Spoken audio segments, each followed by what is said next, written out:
Just to talk us through it, it's a big plan and it's fairly wide-reaching. Yeah, and it's an ambitious plan. I think, as we said yesterday, you can have all the ambitions in the world, but if people don't pull together in trying to achieve the various parts of the plan, it can count for nothing. And so there's a lot of thought which has gone into the plan. A lot of thought about all aspects of the game, trying to bring all aspects of the game along and do it together. And we're pretty confident that there's a good roadmap there. It's coming an awful lot of work to achieve the various objectives that have been set. It won't be straightforward, but we have a lot of confidence in the ability of the organisation to do that. And we've an awful lot of commitment and enthusiasm within the FAI staff, the FAI board, to make the plan a reality.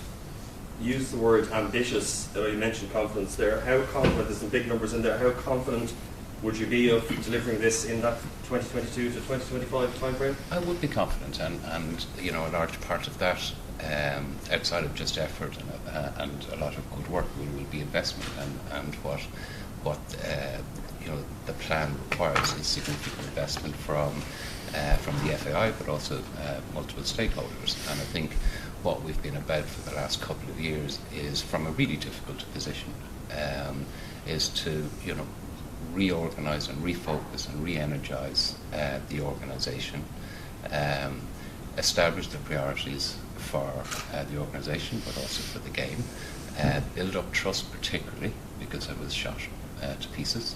And a lot of the work over the last couple of years and multiple facets of it have been around building up trust in the organisation amongst the stakeholders, because those stakeholders have been very supportive of us and the FAI, certainly since I've been here.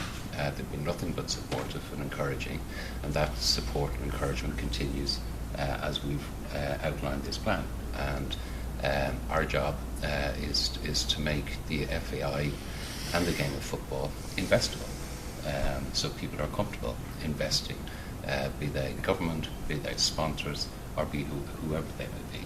And I think we've got to that point. And just on, I suppose, the reaction to it, I know some people, there's a further criticism yesterday when the announcement was made yesterday, people saying that the Euro bid is a waste of time and investment that could be spent on trying to deliver this plan. What would you say to those criticisms? Listen, I understand people's point of view, but I mean, both the plan and the bid for Euro 28 sit completely separately, and there's no reason that we can't achieve both. And do I think the Euro 2028 is going to mean that there'll be resource and time, or significant resource and time, taken away from the game in pursuit of what I think would be a really good competition to bring to the country? No, I don't.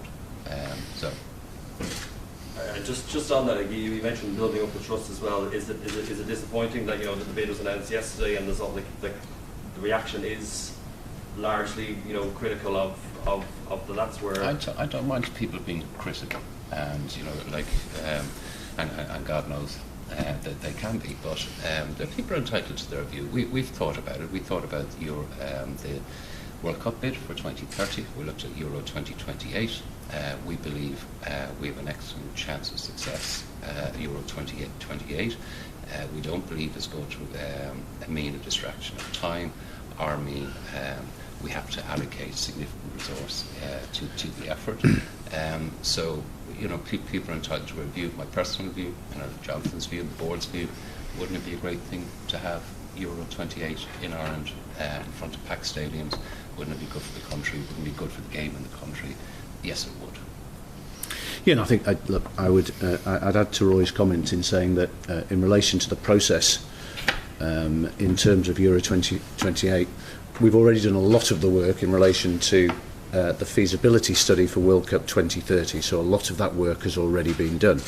We also, of course, have already made a successful bid to host the 4 games in Euro 2020. So UEFA, number one, are very much aware of our capability of hosting games, and if we were to ask to host games for Euro 28 tomorrow, we would be able to do so. So I think as I said yesterday, I really don't believe that the two areas are mutually exclusive. So everything that we've set out in the strategy for the next 4 years through to the end of 2025, as you said, and as Roy has said, are both ambitious, and there's real stretch targets there for us. All of those can be achieved. At the same time, if we are successful in relation to a Euro 2028 bid, I'm fully confident that in our strategy for 2026 through to 2030, that will become a major part of it. So I don't think it will be a drain on resource. I certainly don't think it will be a drain on finance. And I think the areas that we cover in the strategy, in relation to grassroots, in relation to League of Ireland, are all part of separate discussions and separate plans that will now build out on the back of what has been a really exhaustive consultation process in relation to creating this document. Jonathan, can you see the frustration, I suppose, from football fans in this country when they see the announcement yesterday? I suppose if they're League of Ireland fans and they're worried, I know you're saying they're not mutually exclusive, but can you understand the frustration following the announcement yesterday? Yeah, I could absolutely. And as Roy said, we will listen to all feedback, be it critical or otherwise. There was a time imperative in relation to the Euro 2028 bid, which is we have to have expressions of interest in place by March the 23rd. So at some point, we had to signal our intent to UEFA that we were going to move forward with a Euro 2028 bid. And at the same time, we had to, if you like, close the process of the feasibility study in relation to World Cup 2030 bid. And that's what we did. As Roy says, I can see that there is a frustration from those, if you like, very strong fans of League of Ireland football who have had a frustration, which is not just from yesterday, but for many years now, in terms of an underinvestment into League of Ireland clubs and League of Ireland facilities. We are fully aware of that. Of course we are fully aware of it. And that's what we're looking to address as part of our fifth pillar in relation to the strategy for the next 4 years. So do we have all of the answers to the League of Ireland situation and facility development that we can apply tomorrow? No, we don't. Do we have a firm commitment to addressing those issues and working with government and other stakeholders to address them? Absolutely. And I can ensure those people who yesterday felt that frustration that the League of Ireland and having fit-for-purpose stadia within the League of Ireland and indeed the Women's National League is of absolute importance to the FAI as a whole, the FAI board and all of our staff. And we will work closely together with the League of Ireland clubs because it has to be a collaborative process. Again, one of the real messages from the strategy, work together. We will find solutions to that moving forward. But it will take time and it will take other people to come to the party to help us to deliver against it. And just finally from me, Jonathan, are you confident that that blueprint can be achieved in that time frame? Look, I think we've got 61 different KPIs against the objectives, the main objectives, the pillars and the sub-objectives within them. We now start the process with some of them of building out those individual plans. It is our ambition to deliver against all of them. What we will do is to review where we've got to at the end of every year, so at the end of this year. Hopefully some of it will have already been delivered and therefore we can reset the strategy and the plan to say this has been delivered, and we will review all the others in the context of the 3 remaining years. It is our ambition to deliver against all of it. Tony? Jonathan, can you put any figures on the cost of the bid? Because surely you've looked into it, how much it's going to cost the FAI. You've had some, as you say, feasibility studies already, but there'll be a lot more to this before you get... Yeah, we broadly know what the number will be for a UEFA bid, because as I say, we've been through that already in relation to Euro 2020. Those costs were already budgeted within our 2022 and 2023 numbers in the context of a potential World Cup bid. The costs for the Euro are actually less than for a World Cup 2030 bid, and therefore we've addressed that in relation to the budgeting process with the board. Well, I'm not going to go into exact numbers, but it is manageable against... No, look, we've been through this in relation to 2020. I think we showed then that we can deliver against what it is needed to deliver in terms of what we have to do for the 4 games as it was for 2020. So I'm quite comfortable that what we've budgeted for 2022 and 2023 is appropriate. Why don't you agree though that resources are fine at a government level and obviously at an FAI level as well? Yes. So any resources, financial or human resources that go into this bid must be taken away from someone else in the organisation.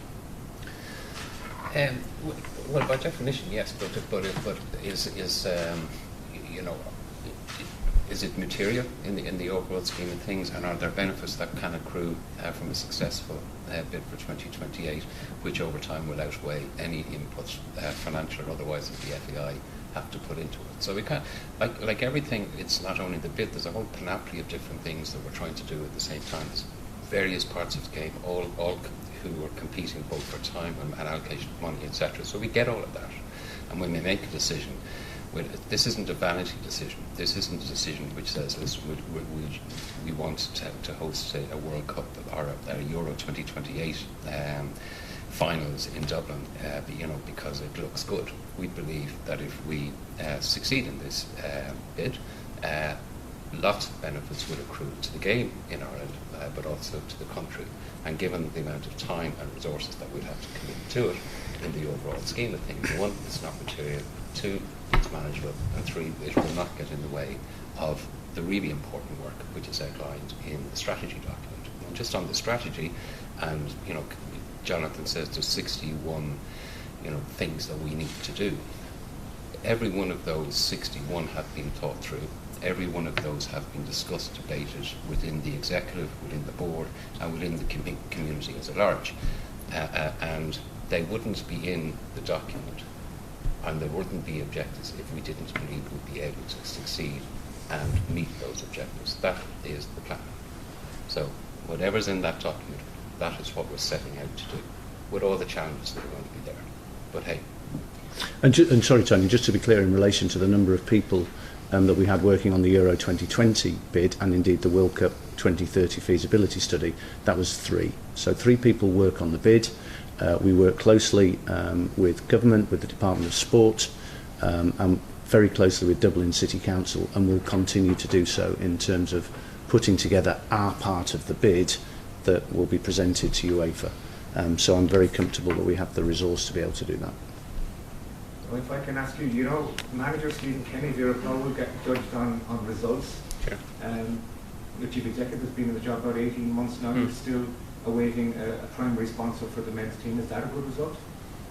I think you just have to think of all of the circumstances, and I have a very simple view on sponsorship and the quality and number of people who have sponsored this game, which is the best game in the country.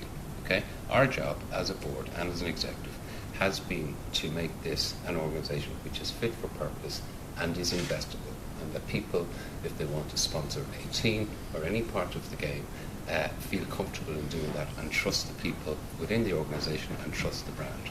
We have not had that for a number of years. We are steadily, gradually, but definitely getting there. It's a long way of answering the question, which is, I have no doubt that we will get sponsors.